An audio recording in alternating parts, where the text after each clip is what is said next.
Hello, everybody, and welcome again. We are here with Vivian and Peter to talk about inclusive recruiting. I would like to give a little bit of introduction of both of them. So Vivian is a multicultural, multi-passionate workplace wellness and Amplify DEI advocate. She inspires and empowers people to be their best selves. Whereas Peter is a leadership coach and a co-founder of the Mind Takeaway. Today, they both are going to talk about the inclusive recruiting. Hello, both of you. How are you? We are Good, doing thank you. well. Thank you. Excited also. Great to be Yeah, here. thank you for taking your time, and you can start presenting your presentation, and the stage is yours for now. Thank you. Thank you. So Peter, shall we hit it off? Yeah. Welcome everybody, and welcome to this conversation about inclusive recruiting. The way that we are going to work is we are going to bounce off each other because that's how our magic works. So I'm going to hand the ball over to Peter right now. Thank you, Vivian. Yeah, so inclusive recruitment for us, it's all about hiring people with disabilities, hiring refugees and immigrants. I don't know if you've heard about neurodiversity. I know Vivian will probably explain a bit more about that, but it's really plus hiring really diverse, older and experienced people, the whole bag. And what we found is that quite often when people mention inclusive recruitment, what's often left out is the basic steps at the start. And I won't mention the companies, but Vivian and I have had experience before we've founded our own companies with going through long, laborious recruitment processes, and they were just dehumanizing. Yeah. And what often happens, and it's innocently, right? Go on, you want to step in, go for it. I wanted to add something on it. So what can happen is make sure that your onboarding process or your recruitment process is as transparent as possible. And if the transparency isn't there, ask, how long will it take from going from, interview 1 to interview 2? How many interviews are there, right? Because it's very important to know about this process. I'm used to in the Netherlands where I'm based. I'm used to in the Netherlands where in a job vacancy, they state, week 1, this is where the conversations are going to start. And in week 2, you'll hear back if you can go to another round. In week 3, that's when you might be talking to somebody else. So be transparent. And if the transparency isn't there, ask for them to become more transparent, right? So continue. No, I couldn't agree more. Yeah. And when we say transparency, exactly what Vivian said, it's just that quite often in our careers, for example, I applied for many, many jobs, and Vivian knows I've lived in 4 different countries and counting. What I often found is that people just innocently forgot to check in. And it wasn't that they weren't thinking that, wow, we've got a really, we've got top talent, you're in the top 5 and we're whittling it down to the last few. But quite often I got paranoid, and I don't know about the people who are on this presentation with us, but if you're left for a long time, it's not percolation time in a positive way where it's reflective. You often end up, okay, I give up, I'm on to the next one. And quite often I was already applying and, at the stages where I was getting contract offers, and then companies would come back to me even 3 months later. So sorry to say this, but leaving a candidate hanging for months, even weeks, I think it's unacceptable. And I do understand, I've got your back if you're a recruiter. I know that it's a stressful process, and especially if you're into, for example, high volume recruitment. But if your processes doesn't allow you to check in and be transparent at every stage, then honestly, what I would strongly recommend is slow down, look at the bottlenecks in your process, and you have to change it. Because if you're saying that you're an inclusive company, that you've got a great D&I focus, but then you don't get back to people, then that's just not good enough. I'm sorry to say that.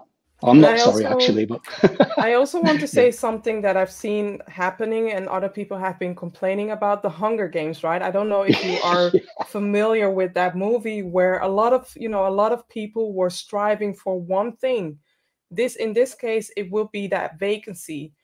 Sometimes I see on LinkedIn or other platform that they keep promoting the vacancy, even though 200 people have applied, and they keep promoting it on and on.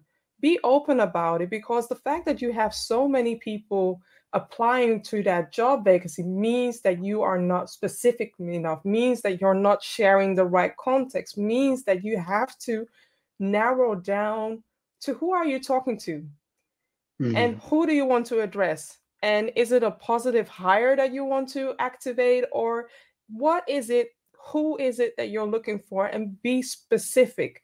Don't go and put out bromancing. So bromancing ads are, or job ads are, we like football, we like beer, we have our Friday afternoon beers. And I as a woman, but also as somebody who's not drinking, am thinking, are you including me as well? Because the way that you are advocating, the way that you are showcasing this is predominantly for men. This is predominantly for boys. This is predominantly for a certain culture that is outstanding. And how am I going to feel included if I'm already seeing the bromancing there in the ad?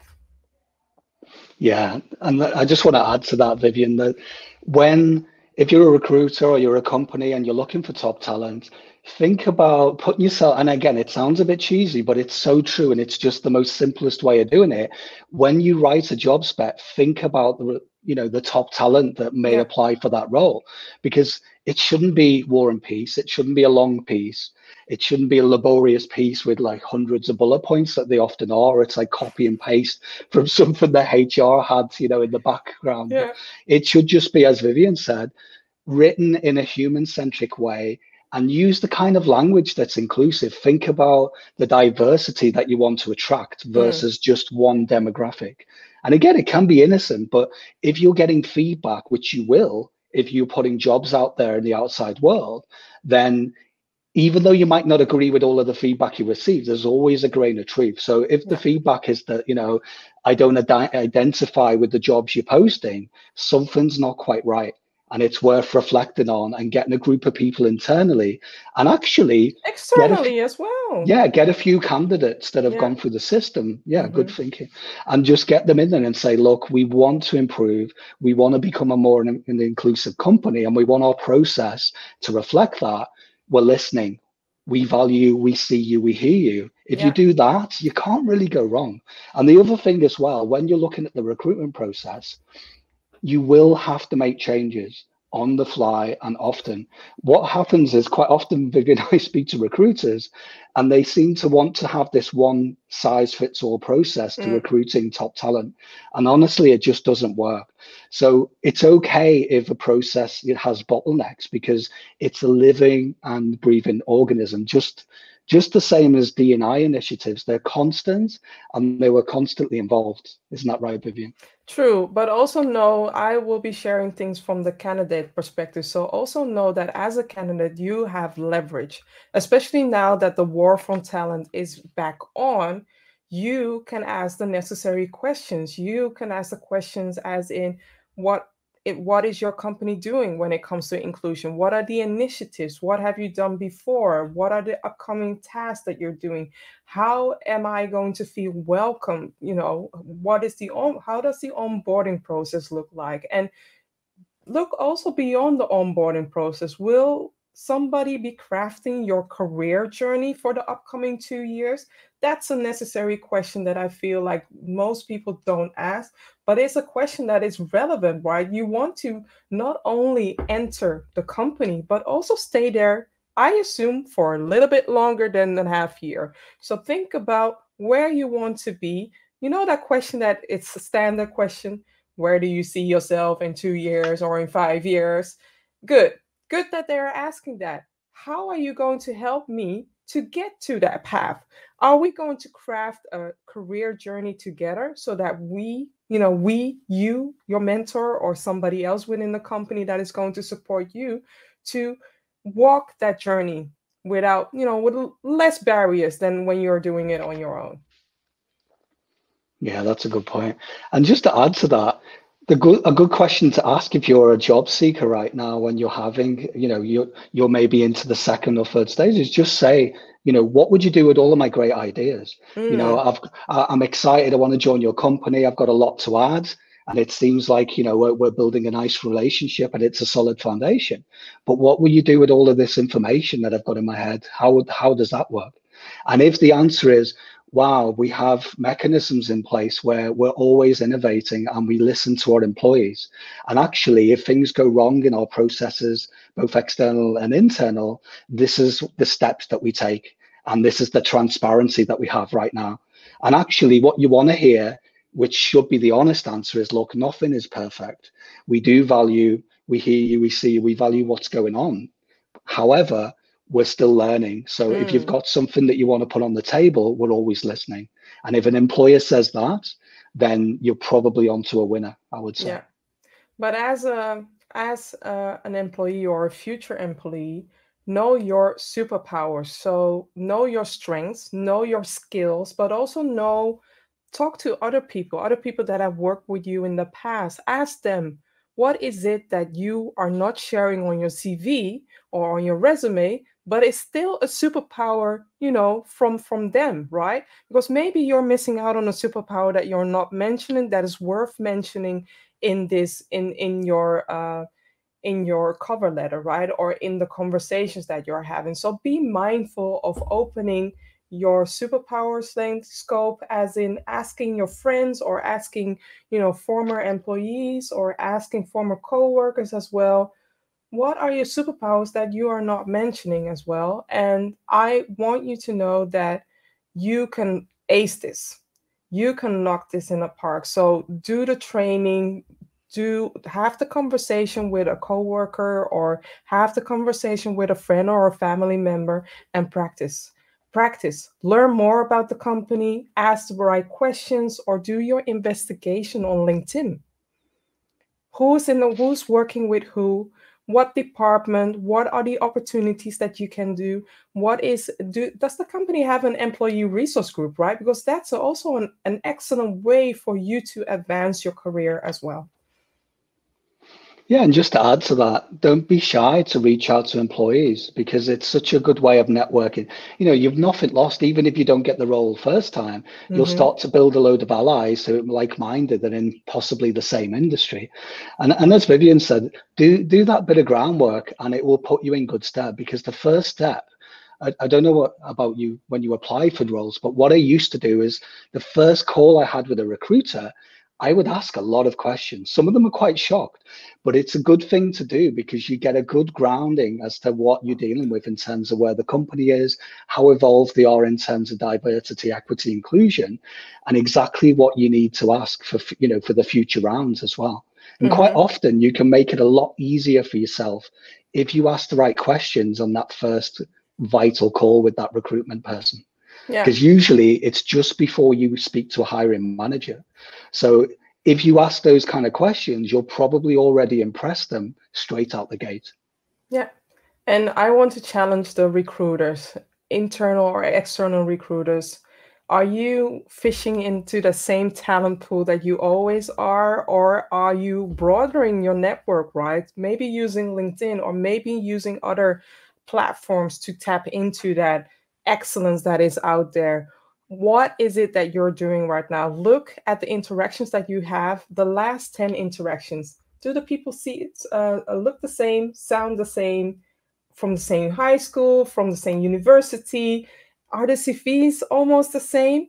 Challenge yourself to go out of your length. And if you want some support, of course, I am here, Peter is here, but have some outside supports to opening up that inclusive growth mindset as well, because that's what needed to be outstanding. Know that within a few years, the majority now in the Netherlands will not be a majority anymore. So realize that you are activating inclusion now in your strategy so that you don't end up in a situation we can't find them. It's 2021. You have Google, you have LinkedIn, you have so many other platforms out there, even the job, you know, the tech jobs fair.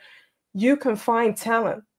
Are you asking the right questions? Are you approaching them in a right way, in an authentic way, not sleazy way, as in, you know, you have the right CV, you have the right skills, and not building any kind of relationship with them? So I want to challenge you to activate the human approach when you are recruiting somebody. Yeah, couldn't agree more. Because if I put myself in the shoes of a job seeker, and we've all been there at some point, I always want to connect with companies that show me that they're being human. Yeah. As we talked about before, if the job spec or I go onto the website and it's quite cold and it's quite results driven, which, to be fair, I know results are important and time is money and all of that. But nowadays, if you want to attract top talent, you need to use the kind of inclusive language and talk about all of the types of things that people are interested in, all the different age demographics. And remember what we talked about before, Vivian, about neurodiversity. Yeah. If you want to really attract real diversity, it has to be in every action that you do. All of the outreach you're doing, all of the networking events, all of the places that you think to connect and speak to prospective job seekers. The best way you could do it is get diverse and get creative in the way that you reach out, because you'd be surprised how easy it will become. And actually, as Vivian said, if there's a feedback loop, which we normally call it, if it looks like it's the same. So, for example, I'm a white, privileged male of a certain age and demographic. If everyone I reach out to, if I'm the hiring manager, is a mirror of me, something's obviously gone wrong in the process. So the first step for me would be to reach out to people that are totally different. And this might seem like a really obvious thing, but I know, Vivian, we've talked about this quite a lot. I often, every week, even though we've got a diverse network, I reach out to someone who's completely different, usually in a different country, and someone that I've got no real grounding in, I don't have any history with. And it's amazing what you learn. I mean, I'm the host of 2 podcasts, so it's a bit easier because we reach out to very diverse guests. And when we're in conversation, we learn a lot. But I'm just saying you can do this as a job seeker by reaching out to the employees. So if it's a big company, you probably have thousands of people to make friends with. And if you're on the other end, if you're the decision maker and recruiter and the hiring manager, do the same. I mean, you talked about it before. LinkedIn is such an amazing resource that's totally underutilized. Also, to end it, and then we can go to the question. Also, to conclude this, when you need to break up with a potential talent, do it in a nice way. Don't ghost them, because they will remember, like Maya Angelou says, right? It's not what you say, it's what you do. It's how you make them feel. And the fact that you make them feel positive, that's always a win-win, because that client, that potential talent might be applying for another job next year or within a few months. If you leave them with a distaste in their mouth, right? That's also a way for you to burn all your bridges. So find a way to end the relationship in a positive way, with a positive feeling, so that that client feels that potential talent will remember you in a positive way. I can see a question, and I will read it out loud. So a lot of companies are always looking for senior developments or senior developers with lots of years experience. Where do junior developers lie, and how do they put themselves out there? I would say use the experience that you have already and build up your experiences, right? Show what training you have done, show what development you have done as well. Showcase your other super strengths as well. You don't have to have all these years of experience to show how excellent you are. You are excellent. You have to own it. Yeah, just to add to that as well, Vivian and I are advocates for when people are asking for this experience, must have this degree, must have X amount of years experience. Honestly, my top tip would be just ignore it. Yeah, of course, do some groundwork, do some training, do as much as you can to get experience. But let's be honest, you're actually exactly where you're at. Yeah. And there's nothing wrong with that.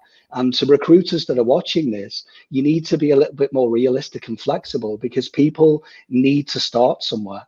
And honestly, for me, I'd rather have that diversity of having talent at different stages. I don't want everyone in the DevOps team that it's at the same stage. And there's obvious reasons for that, which I won't go into. But yeah. But also provide and make people aware that there is a mentorship, right? So yeah. Thank you, Vivian and Peter. I think you have already answered the one question that was asked. Mm-hmm. There's another question, which is, are there any risks involved in inclusive recruitment? Are there any? There will be always challenges, but the way you approach these challenges, that's important to realize that that's the essential key. So if you have done some training, if you have done some awareness, if you have looked at your process to make it as much more as inclusive, there should not be too many challenges. Cool. Well, thank you. With this, I think we, since we're also running out of time, do we have another question? Yes, there's another question which I can read it for you guys. We quite often see the company not giving any feedback if we fail to crack the interview.